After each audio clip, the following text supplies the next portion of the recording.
আজকে নিয়ে হাজির হয়েছি মজাদার একটি সকালের নাস্তার রেসিপি বা বিকেলের নাস্তার রেসিপি। আজকে আমি খুব সহজভাবে ঘরোয়া পদ্ধতিতে তৈরি করে দেখাবো পাস্তা নুডলস। এটি মাত্র 5 মিনিটে তৈরি করা যাবে আর খেতেও অনেক মজাদার হবে।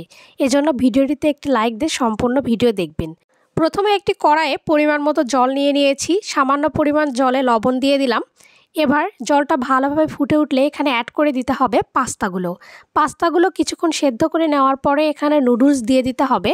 নুডলসের থেকে পাস্তা কিছুটা হলেও শক্ত থাকে, এজন্য পাস্তাগুলো আগে দিয়ে দিতে হবে আর নুডলসগুলো পরে। এবার জল থেকে ভালো করে ছেঁকে নিতে হবে পাস্তা আর নুডলসগুলো।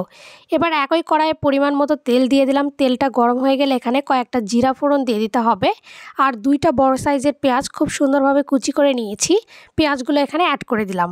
এবার পেঁয়াজগুলো হালকা ব্রাউন কালার করে ভেজে নিতে হবে। আপনারা এখনও যারা আমার চ্যানেলটি সাবস্ক্রাইব করেননি তারা প্লিজ চ্যানেলটি সাবস্ক্রাইব করে ফেলবেন। এবার আগে থেকে কাঁচামরিচগুলো কেটে নিয়েছি, সেগুলো দিয়ে দিলাম। এবার পেঁয়াজ আর কাঁচামরিচগুলোকে খুব সুন্দরভাবে ভেজে নিতে হবে। পাস্তা নুডলস এভাবে রান্না করলে খেতে ভীষণই মজার হয়ে থাকে। এবার পেঁয়াজগুলোকে এক সাইডে নিলাম আর এক সাইডে একটা ডিম অ্যাড করে দিলাম। আর ডিমটা অ্যাড করে দেওয়ার পরে এখানে সামান্য পরিমাণ লবণ অ্যাড করে দিয়েছি। আপনারা আপনাদের টেস্ট অনুযায়ী এখানে ডিম ব্যবহার করবেন। আমি এখানে একটা ডিম ব্যবহার করেছি। ডিমটা কড়াইয়ে অ্যাড করে দেওয়ার পরে কিছুক্ষণ নাড়াচাড়া করে নিতে হবে, এতে করে ডিমের ঝুড়ি তৈরি হয়ে যাবে। এবার এখানে অ্যাড করে দিতে হবে অল্প অল্প করে নুডলস আর পাস্তাগুলো। আমি 2বার এখানে নুডলস আর পাস্তাগুলো অ্যাড করে দিয়েছি।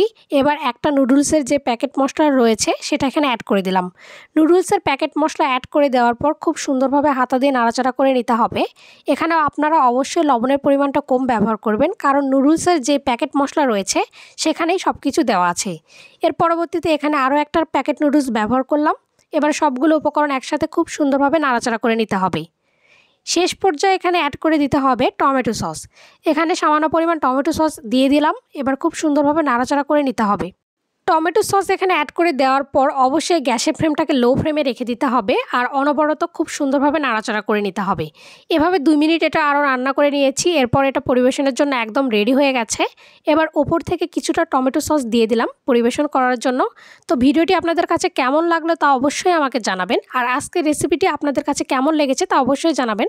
চ্যানেলটি সাবস্ক্রাইব করে না থাকলে অবশ্যই চ্যানেলটি সাবস্ক্রাইব করে থাকবেন।